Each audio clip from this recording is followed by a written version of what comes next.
सदन में आपने अभी अपना संबोधन दिया, काफी तीखी नोक-झोंक रही और काफी सबूत पेश करने की बात की। देखिए, जिस तरीके से राजस्थान का पिछला सदन भी हमने आप लोगों ने भी देखा, हमने भी देखा, इस बार भी हमने देखा, तो मंत्रियों के पास किसी बात का कोई जवाब नहीं है। और इनके जो विधायक है, सत्ता पक्ष के विधायक और मंत्री, किसी के अंदर डिसिप्लिन नहीं है, न किसी के अंदर मर्यादा। और जिस तरीके से सदन की मर्यादा रखनी चाहिए, वो मर्यादा को ये इन्होंने ताक में रख दिया है।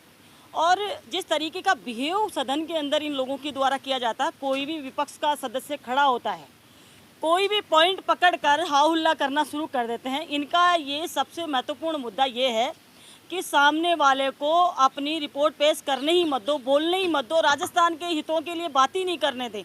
जो जितनी भी राजस्थान के अंदर विपक्ष को अपनी भूमिका निभानी चाहिए, ये लोग उस पर हल्ला मचाकर, उन पर विरोध कर कर सारे के सारे लोग एक साथ, पूरा सदन खड़ा हो जाता है सत्ता पक्ष का, और पूरे के पूरे एक व्यक्ति पर टूट पड़ते हैं और कोशिश करते हैं कि कैसे इनका पूरा का पूरा समय खराब हो जाए।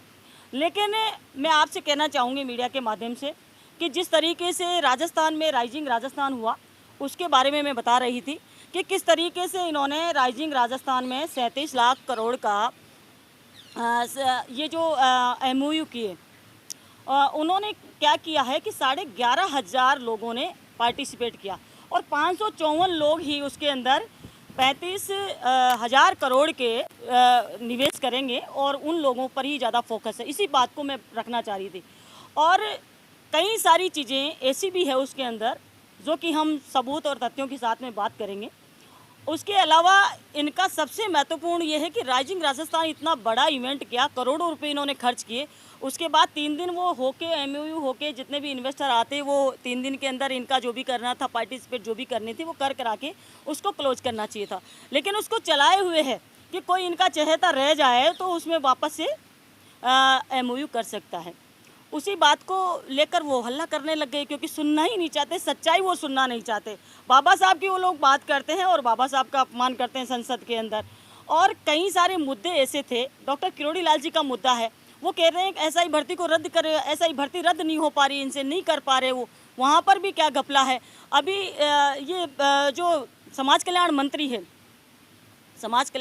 है, उनका कल पेपर में छपा काफ़ी लंबा चौड़ा, उसके अंदर भ्रष्टाचार के आरोप इनके हर मंत्री पर लग रहे हैं, लेकिन उसके बाद ये सुनना नहीं चाहते। मेन मुख्य पॉइंट ये है कि ये किसी चीज़ को सुनना ही नहीं चाहते। बेरोजगारी भत्ता ये लोग दे नहीं रहे, पेपर ये लोग करा नहीं रहे हैं, और पेपर लीक में आज तक जो भी पेपर हुआ वो सारे के सारे लीक हुए मिले हैं। कौन सा पेपर, इन्होंने सामान्य पेपर भी ये लोग नहीं करा पाए। और इंग्लिश मीडियम विद्यालय इन्होंने ख़त्म किए हैं। मैंने शिक्षा मंत्री को कहा अपने सभापति के माध्यम से कि ये एक बालिका को पूछते हैं, वो 10th बोलती है, उसको बोलते हैं 10वीं। तो ये 10th और 10वीं के फ़र्क को बताकर उसका मजाक बनाते हैं कि दोनों एक ही है या फिर अलग अलग है। ऐसी बातें ये लोग करते हैं। इंग्लिश मीडियम विद्यालय ख़त्म करने के बजाय इनको भर्ती कर उनमें शिक्षक लगाने चाहिए थे, और इन्होंने उनको ख़त्म करने का काम किया। कई जगह ऐसी भी है जहाँ ऊपर से मोदी जी का नाम आता है और पूरी की पूरी लिस्ट आती है, और ग्राम पंचायतों के भवन के उद्घाटन ये लोग कर रहे हैं और मोदी जी का नाम उसमें छप रहा है, जिनको हम लोगों ने बनाया। कई सारे ऐसे प्रतिष्ठान हमने बनाए हमारे विधानसभाओं में अलग अलग में, तो ऊपर से ये ऑनलाइन उद्घाटन करने की रीति इन्होंने अपना ली है कि जितने भी कांग्रेस ने जो किए हैं उनका हम ऑनलाइन उद्घाटन करने का इन्होंने विचार बनाया है।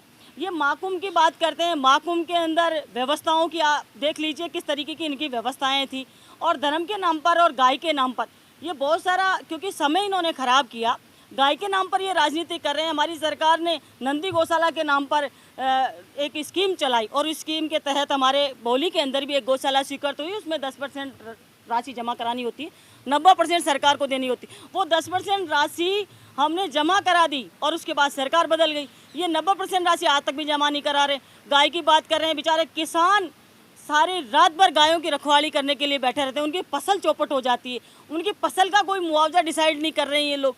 और कहते हैं कि हम गाय की बात करते हैं, गाय का नाम ही बदल दिया, और ERCP का 3 बार नाम बदल दिया, जबकि इनकी योजना थी, इन्होंने नाम रखा था ERCP, उसके बाद दूसरा नाम रखा, फिर तीसरा रख दिया। ये नाम का क्या खेल है?